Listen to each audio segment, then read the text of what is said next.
जय हिंद। कल जब मैं पार्ट फर्स्ट संविधान का वीडियो बनाया था तो लगभग 1.5 घंटे का वीडियो हो गया है वो। और जो प्रस्तावना है काफ़ी अच्छा खासा लंबा चला गया है वीडियो। क्या है कि जो प्रस्तावना में जो शब्द है ना, उन शब्दों को समझाने में टाइम बहुत लगता है। उन शब्दों को समझाइए, पॉजिटिविटी पहले तो पॉजिटिविटी दिखाइए कि क्या उसमें पॉजिटिव है, फिर उसके बाद उसमें नेगेटिविटी दिखाइए क्या नेगेटिव है। तो कल दोनों बताना पड़ा था, तो दोनों बताने के लिए काफ़ी ज़्यादा वक्त लग गया और कुछ तो कल छूट भी गया। तो इसीलिए हमने कल ही बोला था कि पूरी प्रस्तावना आज नहीं हो पाएगी। अब दूसरे दिन तो आज दूसरा दिन है, तो सोच रहे प्रस्तावना में जो भी बचा है वो बता दें और संविधान से रिलेटेड जो कल बताए थे कुछ थोड़ा सा उसको पहले रिपीट कर देते हैं कि क्या क्या कल बताए थे। उसके बाद फिर दोबारा जो शुरू करेंगे उसको बताएंगे फिर। तो सबसे पहले हम कल बताए थे कि संविधान कहते किसे हैं। संविधान उसे कहते हैं जो किसी देश द्वारा अपने यहाँ रह रहे व्यक्तियों के लिए या उस देश के कानून को चलाने के लिए जो कानून बनाया जाता है उसे ही संविधान कहते हैं। उस देश को चलाने के लिए जो कानून बनाया जाएगा उसे संविधान कहेंगे। तो हमारा जब संविधान बनकर तैयार हुआ 26 नवंबर 1949 को, 26 नवंबर 1949 को हमारा संविधान बनकर 26 नवंबर 1949 को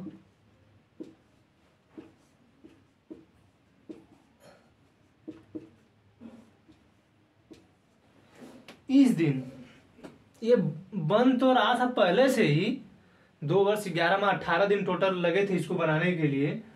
तो बन तो पहले से ही रहा था, लेकिन ये जब बनकर तैयार हुआ तो 26 नवंबर 1949 को बनकर तैयार हुआ।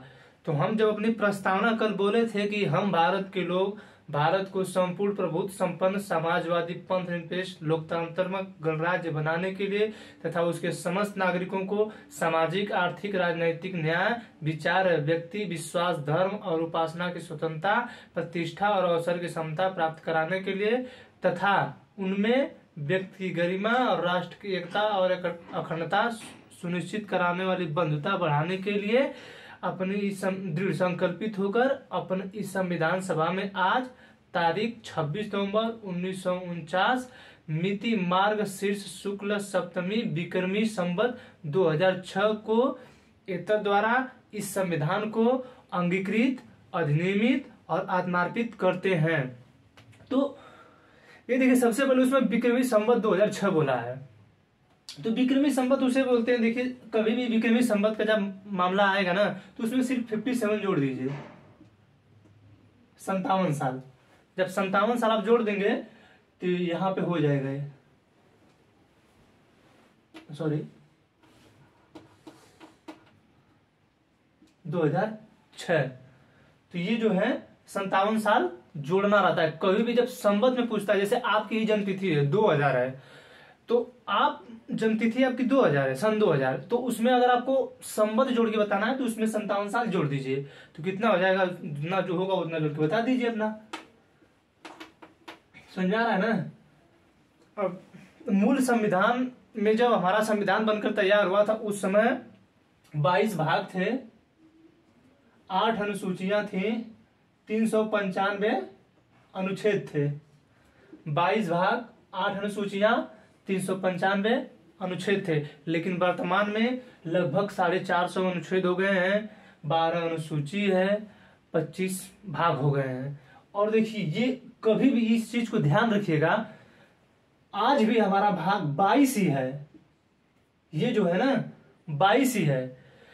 उसमें जो 4 क करके जोड़ा गया है, 9 क करके जोड़ा गया है, इसको मतलब क ख करके जो जोड़ा गया उसको बढ़ाया गया है। इस 22 को कभी 23 नहीं किया जाएगा। इस चीज को ध्यान रखिएगा, ये जो 22 है ये 23 नहीं होगा, नहीं तो मूल ढांचे में परिवर्तन। कभी भी देखे हैं 396 395 क, 394 क, इसको लेकर लगभग 450 अनुच्छेद बने हैं। 396 कभी नहीं होगा, जो कि मूल राज्य में परिवर्तन हो सकता है। अभी हम बताएंगे केस जब प्रस्तावना को बाद में, क्योंकि जब हमारा संविधान बनकर तैयार हुआ तो पूरा संविधान तैयार होने के बाद संविधान सभा द्वारा प्रस्तावना को स्वीकार किया गया। प्रस्तावना को संविधान सभा द्वारा स्वीकार किया गया बाद में। तो इसी की वजह से केस एक बना बेरुवाड़ी केस जब बना 1960 में, तो उसमें जो बताया गया कि सुप्रीम कोर्ट ने ये कहा कि बेरुवाड़ी केस में सुप्रीम कोर्ट ने कहा कि प्रस्तावना जो है ना वो संविधान का भाग नहीं है। क्यों नहीं है? क्योंकि ये जो लोग संविधान सभा ने इसे बाद में स्वीकार किया है, न कि संविधान बनाते समय इसको बनाया गया। जबकि 13 दिसंबर 1946 को उद्देशिका के रूप में इसे पंडित जवाहरलाल नेहरू ने पेश किया था, लेकिन इसके बावजूद भी इसे संविधान पूरे होने के बाद इसे संविधान सभा द्वारा स्वीकार किया गया। इसकी वजह से बेरुवाड़ी वाले केस में सुप्रीम कोर्ट ने सीधे सीधे कह दिया कि ये जो प्रस्तावना है ये संविधान की भाग नहीं है। समझा रहा है ना? तो हमारा जो ये संविधान है ये 26 नवंबर 1949 को अंगीकृत हुआ और 26 नवंबर 1950 को लागू हुआ और पूर्णतः लागू हुआ। 26 जनवरी 1950 को क्या हुआ? पूर्णतः लागू हुआ। समझा रहा है ना? अब देखिए, हम कल आपको बताए थे कि समाजवादी बताए, जैसे जैसे मतलब हम भारत के लोग भारत को संपूर्ण प्रभुत्व बताए, समाजवादी, पंथ निरपेक्ष, लोकतांत्रिक, गणराज्य, सामाजिक, आर्थिक, राजनैतिक, न्याय, विचार, अभिव्यक्ति, विश्वास, धर्म और उपासना की स्वतंत्रता थी, उसको समझाए। प्रतिष्ठा और अवसर की समता थी, उसको समझाए हम। अब देखिए, सबसे पहले ये जो प्रस्तावना थी, सबसे पहले प्रस्तावना को अमेरिका ने अपनाया था। सबसे पहले उसी के संविधान में ये प्रस्तावना थी। तो उसके जो इसके यहां से बहुत से देशों ने लिया है, ऑस्ट्रेलिया ने भी यहीं से लिया है। तो हमने जो हमारे संविधान निर्माता लोग थे, उन्होंने देखा कि जो अमेरिका का है प्रस्तावना, उससे हम कुछ भाग ले लेते हैं। क्योंकि हमारे यहाँ देखिए, जब हमारा देश बन रहा था ना 1947 में, जब आजाद हुआ, तो हमारे यहाँ बहुत सी विभिन्नताएं थी हमारे देश में। अब राजस्थान में अब आज भी देखते हैं लोग पगड़ी पहनते हैं, और दक्षिण भारत में चले जाएंगे तो वहां पे लुंगी पहनते हैं। हमारे पूरे उत्तर भारत में हिंदी बोली जाती है, पंजाब में पंजाबी बोली जाती है, दक्षिण भारत में अलग भाषा बोली जाती है, मलयालम, तेलुगु, तमिल, अलग अलग भाषाएं बोली जाती हैं। तो इस चीजों को देखते हुए जो इस सबको मतलब संविधान निर्माता लोग जो थे, जो भी संविधान निर्माता लोग थे, वो लोग इसको देखते हुए कार्य कर रहे थे। तो उन्होंने सोचा कि हम क्यों ना अब जो प्रस्तावना में सीधे सीधे जो शब्द बोलता है हम भारत के लोग, वो क्या बोलता है? वो जो भारत के लोगों को बोलता है ना, वो सीधे सीधे कहता है कि आप भाईचारे के रूप में रहिए। क्या करिए?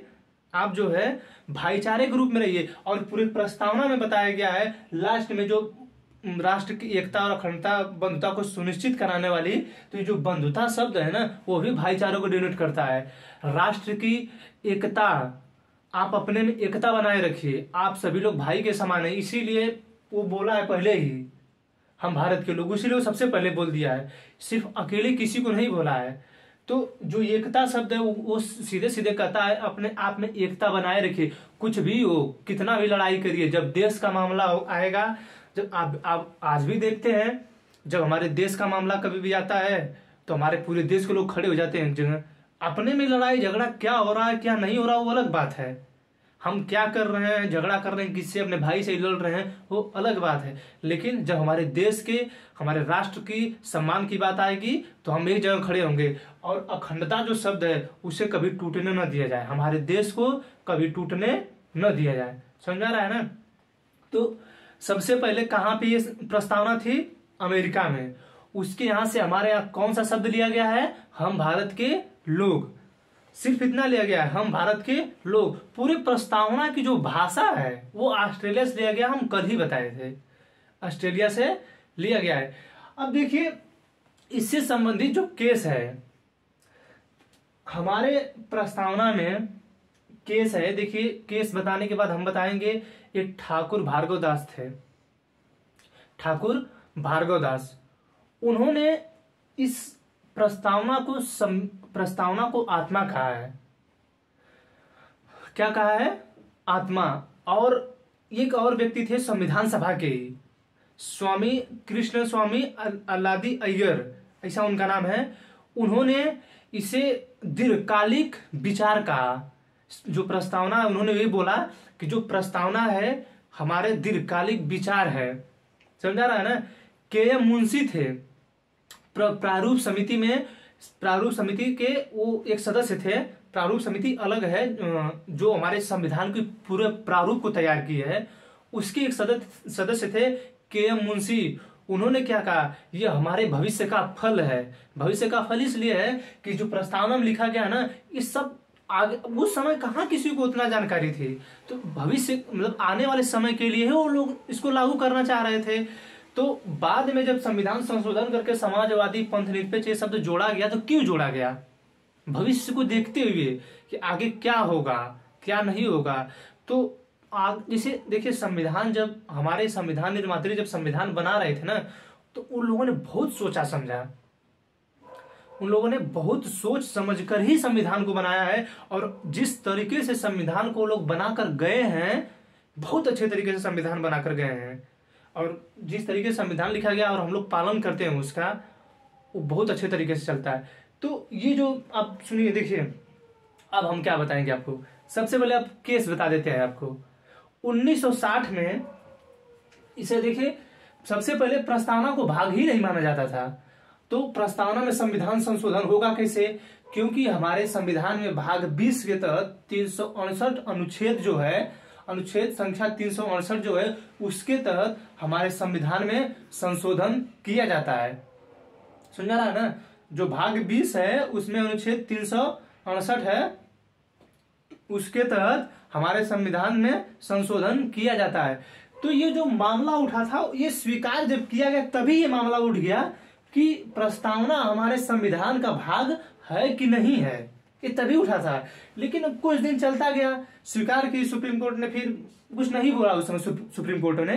लेकिन फिलहाल जब 1960 का मामला आया, बेरुगढ़ी का मामला 1960 में,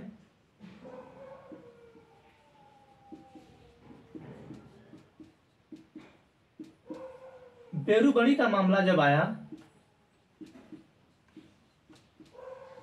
तो इसमें बोला गया कि सुप्रीम कोर्ट ने कहा कि जो ये भाग है, ये संविधान की जो प्रस्तावना है, प्रस्तावना ऊपर लिख देते हैं,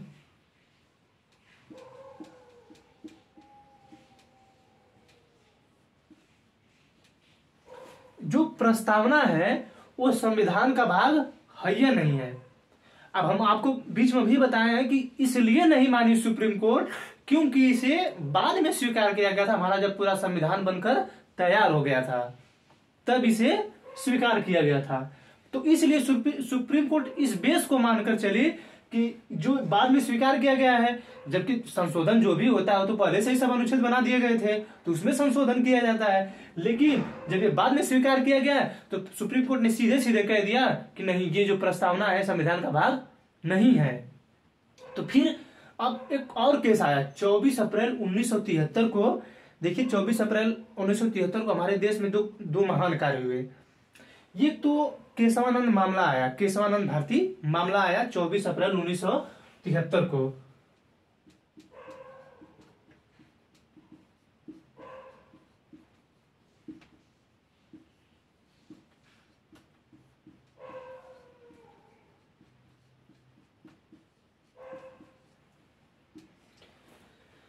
केशवानंद भारती मामला जब आया, देखिए हम दो चीज बता रहे थे इस दिन, हमारे यहाँ दो चीज हुए।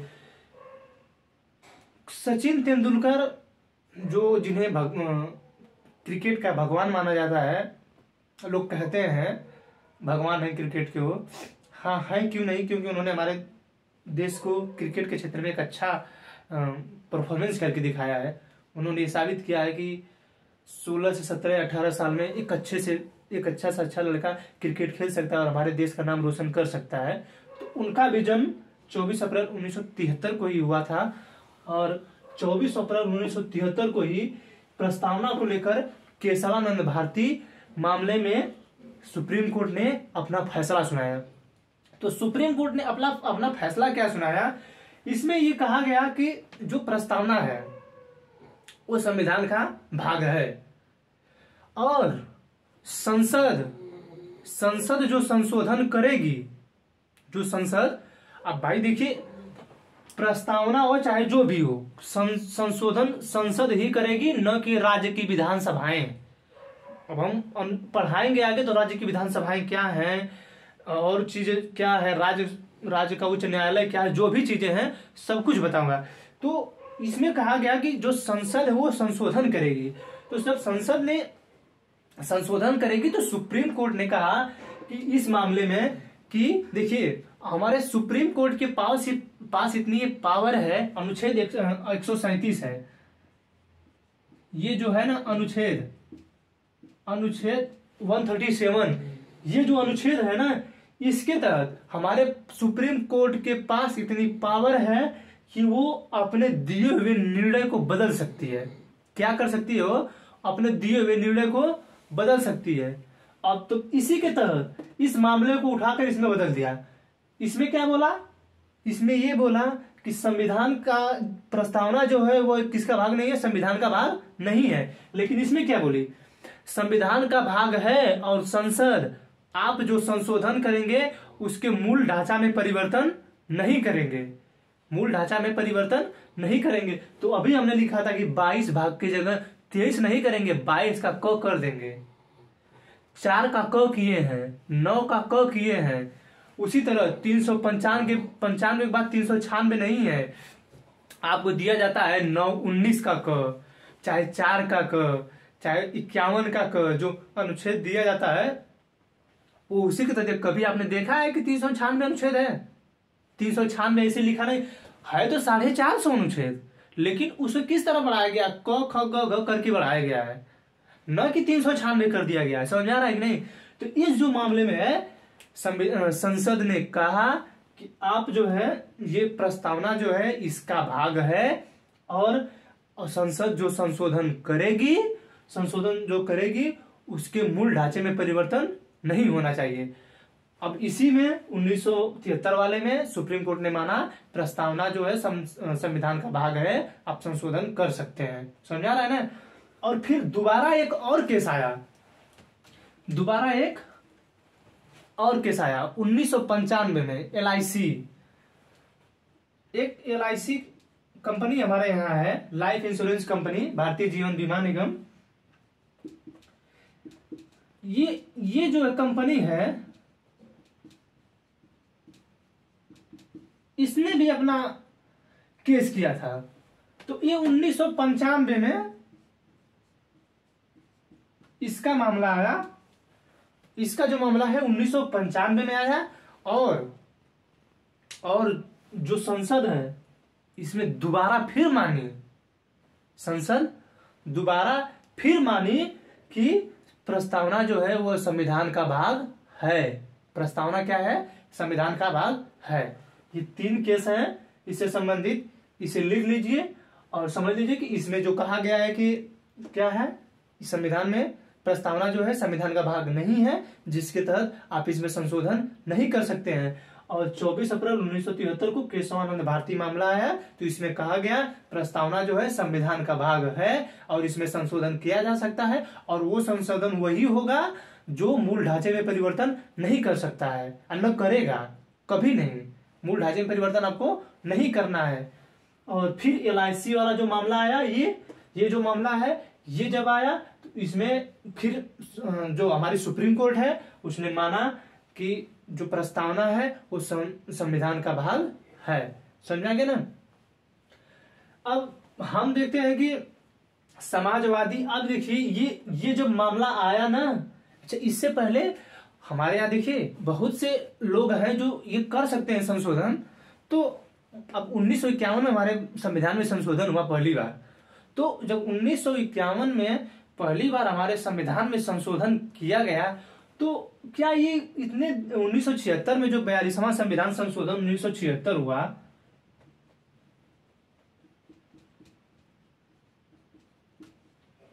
ये जो संविधान संशोधन है 1976 वाला, इस संविधान इतने देरी के बाद ये संविधान संशोधन हुआ, और ये जो संविधान संशोधन है इसको देखते हुए हुआ।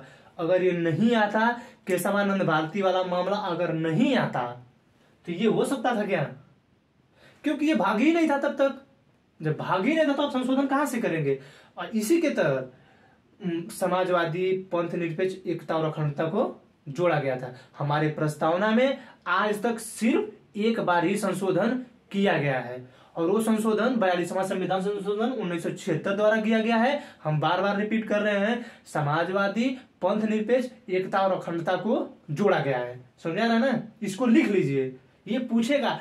कल हम सिर्फ समझाने में रह गए थे, सिर्फ समझाए थे कि कौन सा मामला क्या है, कैसे क्या किसके बारे में बोलना है। उसके बावजूद भी हम कल आपको बताए थे कि कौन सी क्रांति से क्या लिया गया है, कौन सी क्रांति से क्या लिया गया, हम आपको सब बताए थे ये चीज। तो फिर आज भी हम ये चीज आपको बता दे रहे हैं संशोधन, और अभी आपको हम बताएंगे कि कौन सी। देखिए अब इतना हो गया ना, ये सब लिख लिए ना, अब इसको हम मिटाते हैं।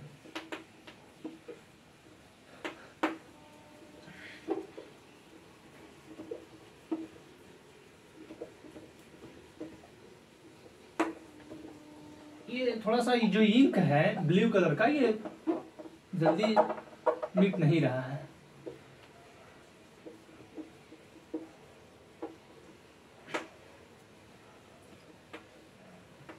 देखिए अब क्वेश्चन, जैसे अब हम कल जब प्रस्तावना बोले थे तो ये बोले थे कि हम भारत के लोग भारत को संपूर्ण प्रभुत्व संपन्न समाजवादी पंथ निरपेक्ष लोकतांत्रिक गणराज्य बनाने के लिए ना।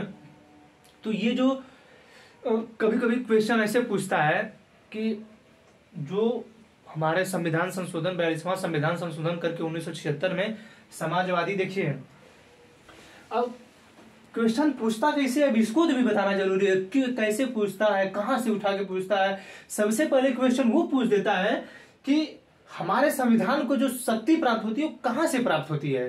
अच्छा ये बताइए, जब संविधान का भाग ही नहीं रहता, जब हमारे संविधान का भाग ही नहीं रहता ये, तो एक प्रकार से हम मान सकते थे कि शक्ति जो यहाँ पे लिखा जाता है हम भारत के लोग, तो जब भाग आप किसी चीज से कनेक्ट हैं, जैसे मान लीजिए आप किसी के साथ हैं, तभी तो आपको माना जाए कि आप उसके साथ हैं।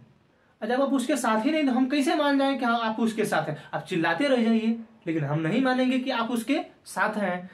तो ये जो हम भारत के लोग हैं, ये जो क्वेश्चन पूछता है कि हमारे संविधान को कहां से शक्ति प्राप्त होती है, हमारे संविधान को शक्ति कहां से प्राप्त होती है, तो ये जो है इसमें लिखा है हम भारत के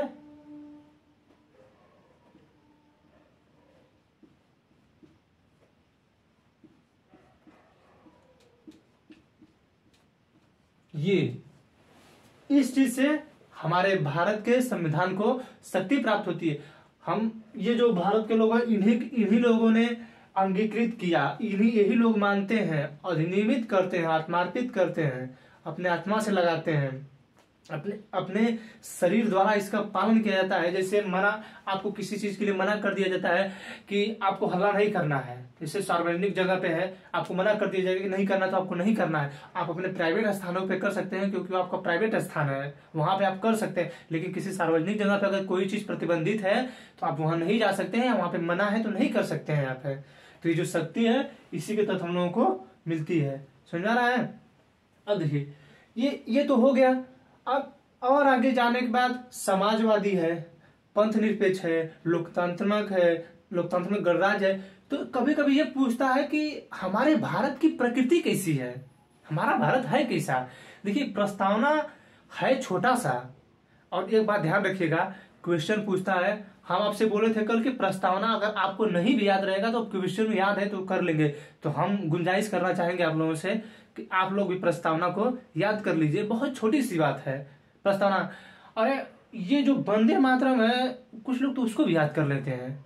वंदे मातरम इतना थोड़ा सा लगता टेढ़ा टाइप है, उसको भी याद कर लेते हैं। बहुत से लोगों को याद है, खैर हमको तो उतना नहीं याद है, लेकिन बहुत लोगों को वो याद हो जाता है वंदे मातरम। तो ये वंदे मातरम थोड़ा सा देखिए लंबा है। देखिए लंबा कोई नहीं है पूरी। अब तो आप ये सोचिए, जो पूरा संविधान जो पढ़ाएगा, पूरी ज्योग्राफी पढ़ाएगा, उसके लिए इतने बड़े लाइन में वंदे मातरम नहीं याद होगा। इंसान उस पर उतना फोकस ही नहीं डालता है उतना। अब जैसे कहीं भी खड़ा होकर व्यक्ति कोई पूछेगा, भाई प्रस्ताव ये बोलिए आप वंदे मातरम, कभी ऐसा तो पूछा नहीं गया है। लेकिन आपके पास एक चांस रहता है कि आपसे ज्यादा कोई क्वेश्चन पूछ रहा है ना, मतलब बहुत ज्यादा क्वेश्चन आपसे पूछ रहा है, साफ साफ बोल दीजिए तो भारत का वंदे मातरम जो गीत है उसको सुना दीजिए, बस। नहीं सुना पाया, और हम गारंटी दे देंगे नहीं सुना पाएगा। आप खोज लीजिएगा, जो कोई सुना देगा तो हमको बता दीजिएगा, हम गारंटी लेते हैं कि वो नहीं सुना पाएगा। भाई वंदे मातरम रेयरेस्ट केस में लोगों को याद रहता है, वंदे मातरम हमारे देश का। समझ आ रहा है?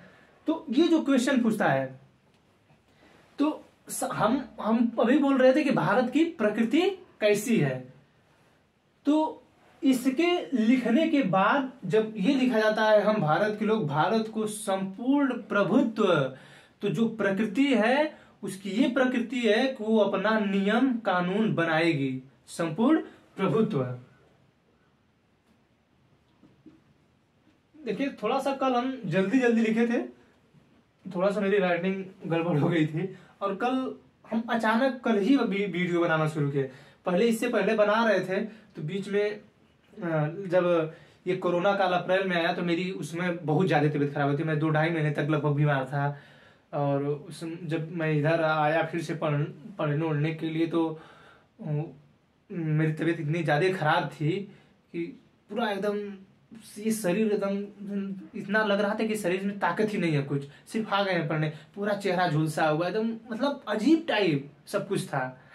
तो अब 2-2.5 महीने से मैं जब से यहाँ हूँ तब से अब जाके फिर शुरू किया हूँ। उससे पहले तो मेरी हालत खराब थी। मैं ये जो बोर्ड है घर पे ले गया था, वहां पे भी मैं वीडियो बनाना चाहता था। तो देखिए गांव है ना, गांव में जो लाइट वाला प्रॉब्लम रहता है, तो अब जैसे एक इन्वर्टर से कितना आप चलाएंगे, तो इन्वर्टर से भी बनाया जा सकता है, लेकिन गांव में बहुत ज्यादा लाइट प्रॉब्लम रहती है।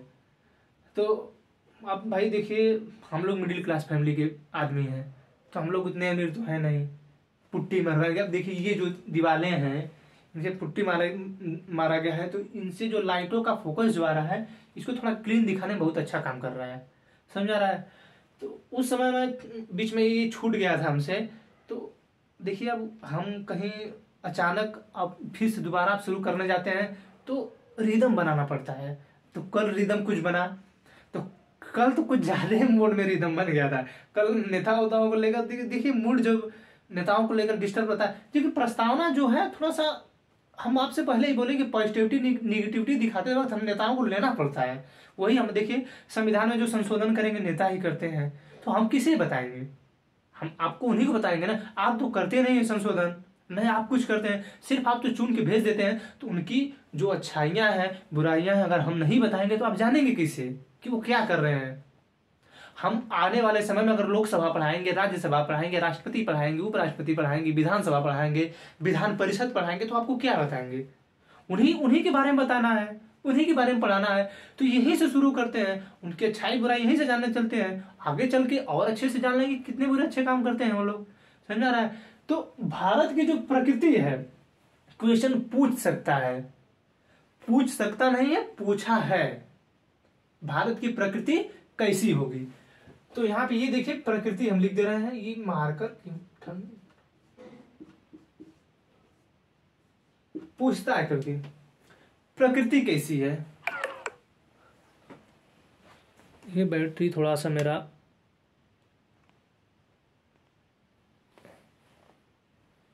लो हो गया है फोन का।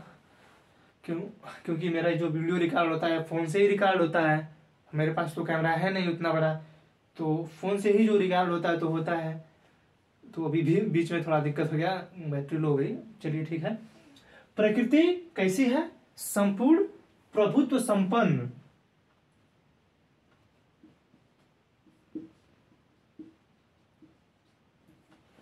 संपूर्ण प्रभुत्व संपन्न, ये प्रकृति है हमारे यहाँ की। हमारे यहाँ प्रकृति का मतलब क्या है कि हमारे यहाँ कैसे हैं लोग, हमारे यहाँ की व्यवस्था कैसी है। प्रकृति का मतलब व्यवस्थित है। नहीं, लोग पूछते हैं कैसे हैं, क्या कार्य है उसका, करता क्या है, अच्छा प्रकृति का व्यक्ति है कि नहीं बोलते हैं लोग। उसकी प्रकृति अच्छी नहीं लगती है तो कोई दूसरा देश नहीं बोलेगा कि अरे यार भारत की प्रकृति अच्छी नहीं है। प्रकृति का मतलब यहाँ का नियम कानून। तो हमारी जो प्रकृति है हम जानते हैं ना, दूसरा देश क्या जानेगा हमारे बारे में। उसे तो हमारे यहाँ से सिर्फ कमाना है, पैसे लेके जाना है। हम कैसे हैं वो हम जानते हैं ना। हमारे यहाँ बंधुता कैसी है, हमारे यहाँ भाईचारा कैसे है। हम भारत के लोग बोलते हैं वो हमारे यहाँ के एक भाईचारे को दर्शाता है, हम एक हैं। इसीलिए देखिए संविधान जो लिखे थे वो बहुत माइंडेड लोग थे। आपके लोग माइंडेड हैं या नहीं हैं अब हम उतना नहीं बोलेंगे विस्तृत, लेकिन जो वो लोग लिखे थे वो लोग बहुत क्या क्या सोच कर लिखे होंगे वही जानते हैं। तो प्रकृति कैसी है, संपूर्ण प्रभुत्व संपन्न, और कैसी है, समाजवादी।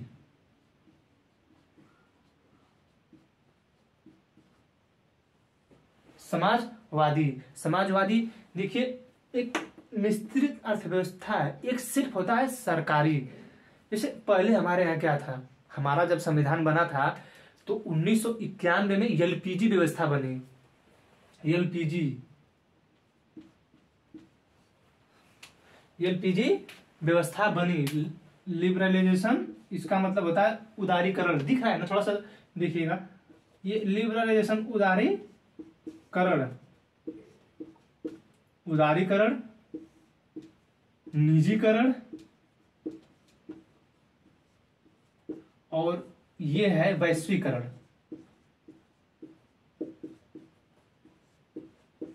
1991 में हमारे देश की पीवी नरसिम्हा राव उस समय हमारे देश के प्रधानमंत्री थे। तो ये जो हमारे देश की स्थिति ऐसी बनेगी, 13 से 15 दिन का हमारे पास सिर्फ पैसा बचा था।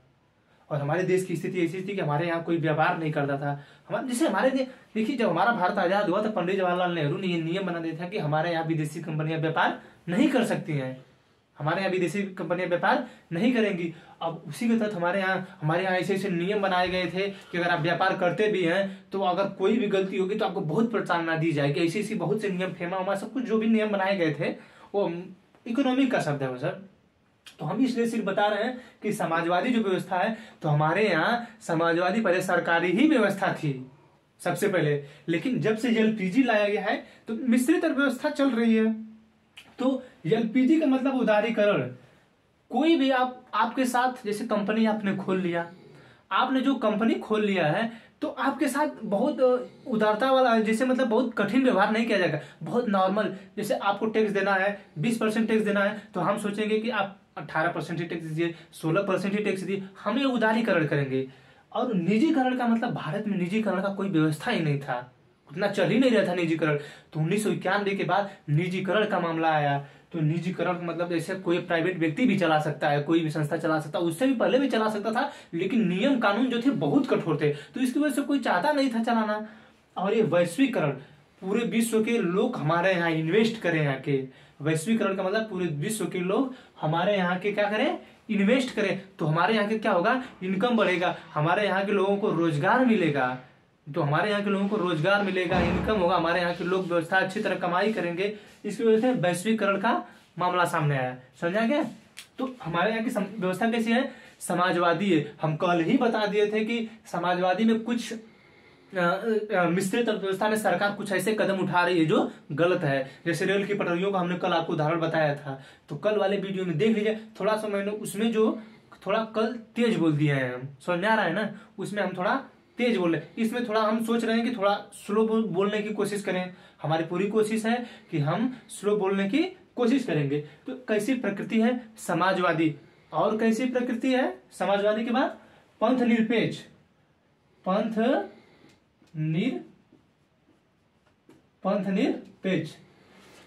निरपेक्ष का मतलब हम कल आपको समझा दिए थे, एक धर्मनिरपेक्ष है। धर्मनिरपेक्ष में देखिए एक सीधे सीधे मामला दिख रहा है कि कोई भी व्यक्ति है जो धर्म के विरुद्ध है, एक उसके पास सिर्फ एक ही धर्म है और उसके बाद वो धर्म के विरुद्ध है। तो पंथ निरपेक्ष का मतलब हम आपसे कल बोले कि गवर्नमेंट जो भी है वो अपने पास एक अच्छे शब्दों को रखती है, न कि किसी बुरे शब्दों को रखेगी, अच्छे शब्दों को रखती है, अच्छे शब्दों का प्रयोग करती है। देखिए कहीं कहीं किताबों में धर्मनिरपेक्ष लिखा गया है, किताबें जो लेखक हैं वो इसका मतलब समझाते हैं अच्छे तरीके से कि धर्मनिरपेक्ष का मतलब है कि हमारे देश की जो सरकार है वो धर्म को नहीं मानेगी, आप जिस भी धर्म को मानते हैं उसको प्रोत्साहन के लिए आपका प्रोत्साहन वो बढ़ाएगी। समझ में आ रहा है ना। तो हमारी प्रकृति कैसी है, संपूर्ण प्रभुत्व संपन्न, समाजवादी, पंथ निरपेक्ष, लोकतंत्र में गणराज्य। कैसी है, लोकतंत्र में गणराज्य है। समझ में आ रहा है ना, इतना समझ में आ गया। अब देखिए अभी ये पहले इसको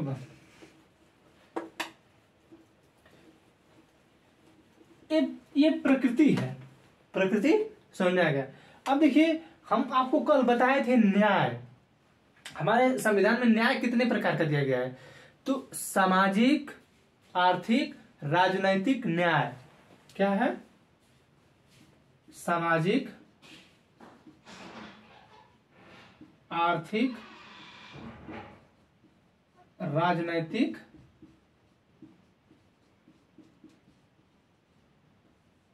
सामाजिक, आर्थिक, राजनैतिक न्याय। ये जो शब्द है ये रूस की क्रांति से लिया गया, 1917 की रूस की क्रांति से लिया गया। ये जो शब्द है 1917 रूस की क्रांति से लिया गया है। 1917 रूस की क्रांति।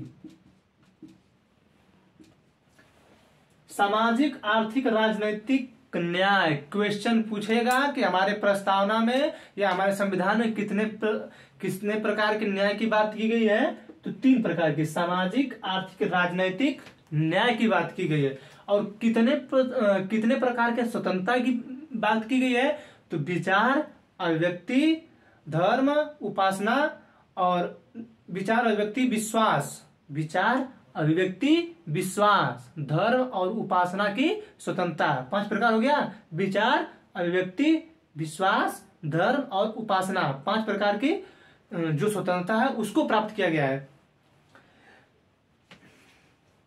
देखिए उसमें भी एक मैं कल बताया था कि जो अभिव्यक्ति, ये जो शब्द है प्रतिष्ठा, व्यक्ति की गरिमा, राष्ट्र की एकता और अखंडता को बढ़ाने वाली बंधुता। देखिए ये जो स्वतंत्रता शब्द है, स्वतंत्रता, बंधुत्व, ये जो शब्द है ना हम कल बताए थे, स्वतंत्रता और बंधुत्व, जो ये शब्द है ये फ्रांस की क्रांति से लिया गया है।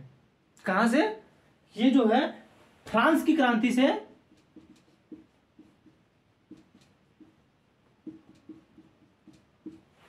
ये जो है फ्रांस की क्रांति से लिया गया है। ये क्वेश्चन इस तरह पूछेगा, समझ में आ रहा है ना।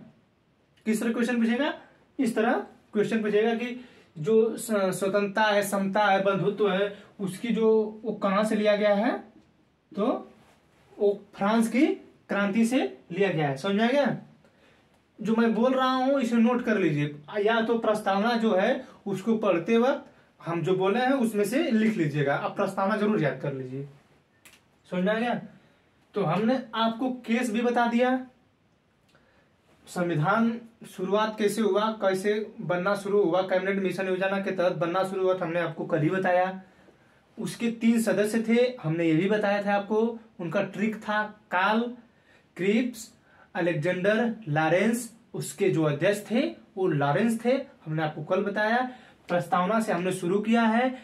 हम कल ही बोले हैं कि आपको जो हमारा संविधान बनाने की जितनी भी प्रक्रियाएं शुरू हुई थी, चाहे जितनी भी प्रक्रियाएं हुई थी, हम पूरा अनुच्छेद पढ़ा लेंगे, उसके बाद उसको बताएंगे। हम प्रस्तावना से हमने इसको शुरू किया है। समझ आ रहा है। अब हम सोच रहे हैं कि कुछ क्वेश्चन हमारे पास है किताबों में, हम उसको देख के आपको बता दें कि क्वेश्चन किस तरह पूछता है। हमने तो इतना बता दिया ना, अब पूरे प्रस्तावना से सिर्फ कैसे क्वेश्चन पूछेगा हम इसको आपको बताना चाहते हैं। उस चीज को याद कर लीजिए। कभी कभी तो ये पूछ देता है कि प्रस्तावना में ये जो शब्द है, अभी मैं देखिए मिटा दिया, ये जो शब्द है इसको ना इधर उधर करके दे देता है। एक मिनट इसको रहने दीजिए हम।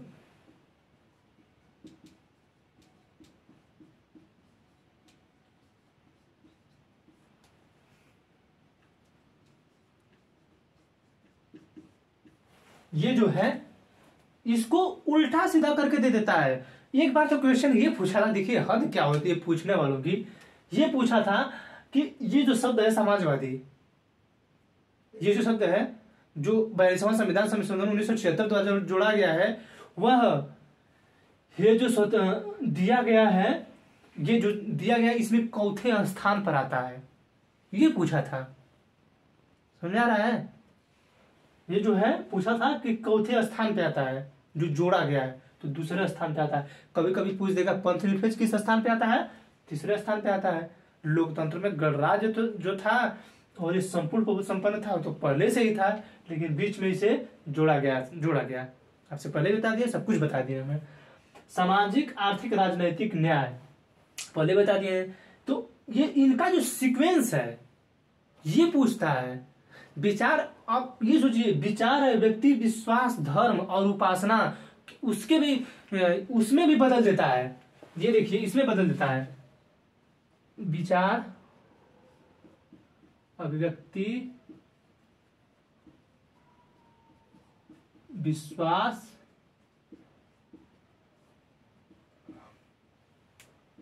धर्म और उपासना, ये जो है इसको इधर लिख देगा, इसको इधर लिख देगा, इसको इधर लिख देगा, इसको इधर लिख देगा, इसको बदल देता है वो। और कहता है इसके सीक्वेंस को बताइए।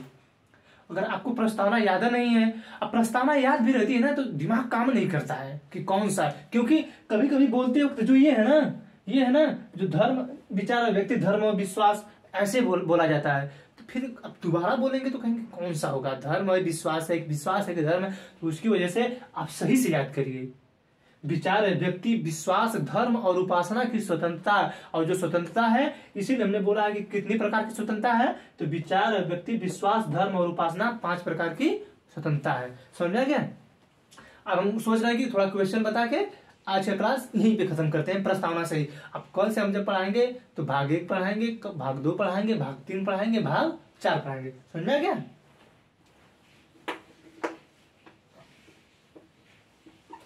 सुनाने दीजिए।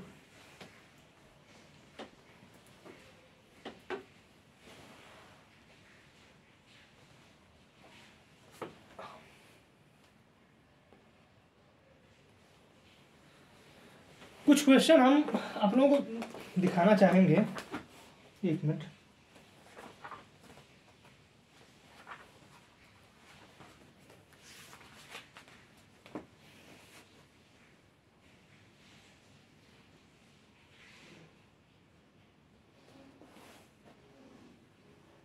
देखिए इसमें यही क्वेश्चन हम जो भी बताए हैं यही पूछा है कि ये जो है विचार है, व्यक्ति, विश्वास, धर्म और उपासना, चाहे ये सामाजिक आर्थिक राजनीतिक न्याय, चाहे समाजवादी, पंथ निरपेक्ष, लोकतांत्रिक, गणराज्य, इसमें यही क्वेश्चन पूछा है कि ये जो सीक्वेंस है इसका सीक्वेंस बताइए कि इसका सीक्वेंस कैसा है। समझ में आ रहा है ना?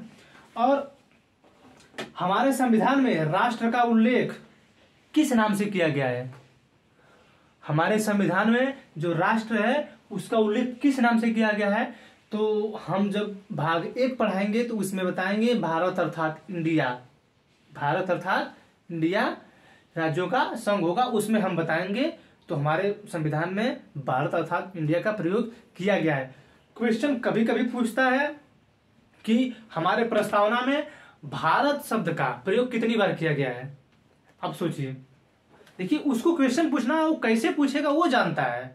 आपको एग्जाम देना है तो आप अपने तरीके से प्रिपरेशन करिए, अपने तरीके से याद करिए तो वो क्वेश्चन पूछ देगा कि भारत शब्द का इस्तेमाल कितने बार किया गया है। तो आप प्रस्तावना याद करिए, हम भारत के लोग, हम भारत के लोग, हम भारत के लोग भारत को संपूर्ण प्रभुत्व संबंध समाजवादी पंथ निरपेक्ष लोकतांत्रिक गणराज्य बनाने के लिए तथा उसके समस्त नागरिकों को सामाजिक आर्थिक राजनीतिक न्याय विचार व्यक्ति विश्वास धर्म और उपासना की स्वतंत्रता प्रतिष्ठा और अवसर की क्षमता प्राप्त कराने के लिए तथा उनमें व्यक्ति की गरिमा राष्ट्र की एकता और अखंडता सुनिश्चित कराने वाली बंधुता को बढ़ाने के लिए दृढ़ संकल्पित होकर इस संविधान सभा में आज तारीख 26 नवंबर 1949 को इस संविधान सभा को अंगीकृत अधिनियमित और आत्मार्पित करते हैं।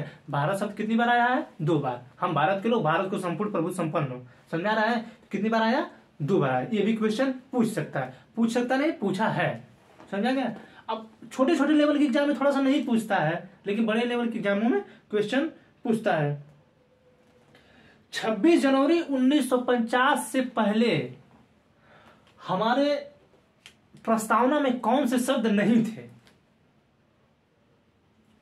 देखिए ये मतलब कौन से शब्द जब नहीं थे, जब हमारा 26 जनवरी 1950 को हमारा संविधान जब लागू हुआ और प्रस्तावना जोड़ी गई तो उसमें कौन से शब्द नहीं थे?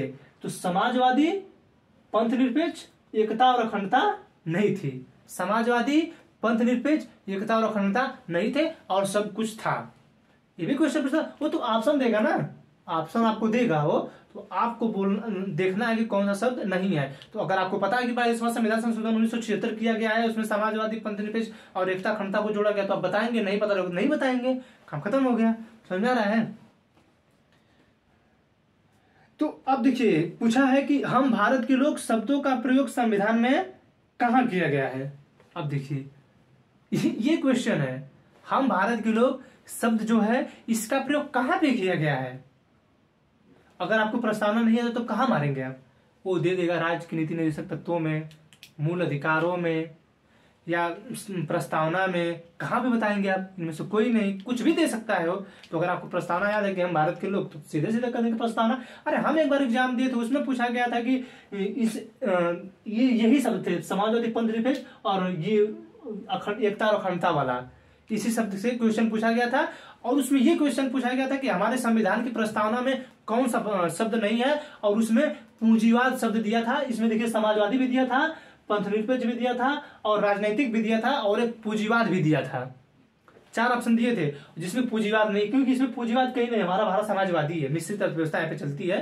पूंजीवादी अमेरिका है, वहां पे सीधे सीधे पूंजीवादी है, समझा रहा है ना। वहां पे सिर्फ सुप्रीम कोर्ट वहां की है, जो वहां का नासा है वो सिर्फ सरकारी है, और सब कुछ प्राइवेट है वहां का, समझा रहा है। अब देखिए, अब एक और, सभी व्यक्ति पूर्णतः और समान रूप से मानव है, यह जो सिद्धांत है जाना जाता है। सभी हमारे यहाँ सार्वभौमिक सत्य है कि हमारे यहाँ के सभी लोग क्या है? मानव है, समझा गया। ये क्वेश्चन पूछा है कि सर्वोच्च न्यायालय ने प्रस्तावना को भारतीय संविधान की मौलिक संरचना का अंग स्वीकार किया। तो हमने बता दिया 1973 24 अप्रैल 1973 को जो केशवानंद भारती का मामला आया, उसी में क्या हुआ था ये बताया गया था, समझ में आ गया। इतना क्वेश्चन, बहुत कितना क्वेश्चन वो पूछेगा प्रस्तावना से ही। अब हम बता दें कि उद्देशिका जो प्रस्ताव थी किस दिन पेश किया गया था। उद्देशिका जो प्रस्ताव है वो किस दिन पेश किया गया था? तो वो जो पेश किया गया था 13 दिसंबर 1946 को, पहले भी बता दिए, इससे आज भी बताए हैं, समझ में आ रहा है ना। इसे बाद में स्वीकार किया गया था। अब इतना प्रस्तावना से हो गया। अब हम कल जो पढ़ाएंगे उसके लिए भाग 1 पढ़ाएंगे कल भाग 1 पढ़ाएंगे, और भाग 1 के तहत अनुच्छेद 1 से 4 तक है। हमने पूरी प्रस्तावना आपको बता दिया। आज प्रस्तावना से ही रिलेटेड हर चीज को बताए हैं, हर चीज आपको बता दी कि कौन सा देश पहले लागू, सबसे पहले कौन लागू किया था? सबसे पहले कौन लागू किया था? अमेरिका। हमने कहां से लिया है प्रस्तावना के? ये जो है हम भारत के लोग अमेरिका से। और पूरी प्रस्तावना की भाषा कहां से ले? ये जो शब्द है ये सिर्फ इतना ही, हम भारत के लोग इतना ही पूछेगा ये कहां से लिया गया, इससे बेसी नहीं। हम भारत के लोग संपूर्ण हाई से कुछ भी नहीं पूछेगा, सिर्फ इतना हम बोल रहे हैं बार बार, इसको रट लीजिए ये सिर्फ अमेरिका से लिया गया है। और पूरी जो प्रस्तावना की भाषा है वो ऑस्ट्रेलिया से लिया गया है। हमारे संविधान में ऐसी ऐसी चीजों को लिया गया है। राष्ट्रपति का जो पद है वो ब्रिटेन से लिया गया है, राष्ट्रपति में महाभियोग अमेरिका से लिया गया है, उपराष्ट्रपति का चुनाव का पद अमेरिका से लिया गया है। ऐसे ऐसे अनेकों चीज हैं। राज्यसभा का जो चुनाव का प्रक्रिया है वो आयरलैंड से लिया गया है। राष्ट्रपति के चुनाव की प्रक्रिया जो आयरलैंड से ली गई है।